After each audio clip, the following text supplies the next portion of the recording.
Hospital में जब आशिर सबको अपना फैसला सुनाता है कि मैं ये मंगनी पोस्टपोन करने का प्लान कर रहा हूँ।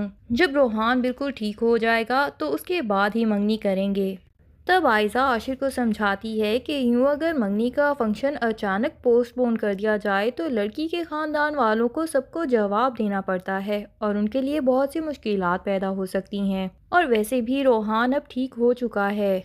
मंगनी में कुछ दिन बाकी हैं, हम उसे तयशुदा डेट पे ही फाइनल करेंगे। लेकिन दरअसल तो आयजा ही इस मंगनी के सबसे ज़्यादा खिलाफ है। बहरहाल एन टाइम पे मंगनी कैसे पोस्टपोन करेगी ये तो कल की एपिसोड में ही पता चलेगा। आयजा की माँ की तबीयत अचानक से ख़राब हो जाएगी और आयजा के साथ सारे ख़ानदान वालों को भी हॉस्पिटल पहुंचना पड़ेगा। फिर आयजा तो सबकी चहेती बहू बन चुकी है, उसके बगैर भला आशिर के घर वाले कैसे मंगनी के लिए पहुंच जाएंगे। दूसरी तरफ ईशल आशिर को कॉल करके पूछती है कि सारे मेहमान आ चुके हैं, आप लोग आखिर कब तक आएंगे। तो पता चलेगा कि आयजा भाभी की माँ हॉस्पिटलाइज्ड हैं, इसलिए हम लोग नहीं पहुंच सकेंगे। इस तरह मंगनी का फंक्शन एन मंगनी के दिन पे ही कैंसिल कर दिया जाएगा और यूं ईशल और आशिर के दरमियान दरार तो इसी दिन से शुरू हो जाएगी। आयजा की माँ की तबीयत खराब होने की एक वजह ये भी हो सकती है कि एन उसी दिन तो शायान ने अनाया को अपने फार्म हाउस पे बुलाने के लिए कहा था। जब अनाया शायान के सामने अपनी मोहब्बत के दावे कर रही थी तो शायान ने कहा कि प्रूव करके दिखाओ, सैटरडे को मेरे फार्म हाउस पे आ जाओगी तो मुझे यकीन आ जाएगा।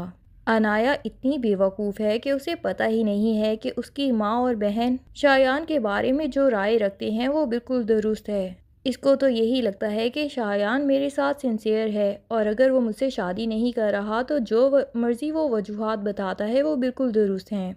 वो घर छोड़ जाएगी और ख़त भी लिख जाएगी माँ के नाम। माँ की तबीयत तो शायद उसी ख़त को पढ़ के ही ख़राब होने वाली है। बहरहाल अनाया को शायान के फार्म हाउस पे जाके उसकी असलियत तो पता चल ही जाएगी, पर उसकी इज्जत महफूज रह जाएगी या नहीं ये तो हमें आने वाली एपिसोड्स में ही पता चलेगा। वहाँ से जान बचा के घर वापस तो आ जाएगी, लेकिन अब माँ उसकी एक भी बात नहीं सुनेगी और आयजा और माँ उसके लिए जो भी फैसला करेंगी अनाया को मजबूरन वो फैसला मानना ही पड़ेगा।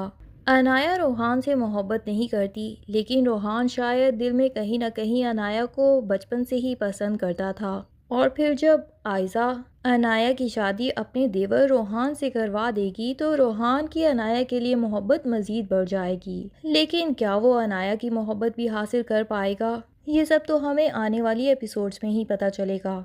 फिलहाल अनाया का घर से जाना और वापस आना ये सब कैसे आयजा अपने ससुराल वालों से बचा पाएगी ये जानने के लिए ड्रामे की अगली एपिसोड्स का इंतज़ार कीजिए। तब तक के लिए अल्लाह हाफिज़। वीडियो पसंद आए तो लाइक एंड कमेंट ज़रूर कर दें और चैनल को सब्सक्राइब करना ना भूलिए। Thank you.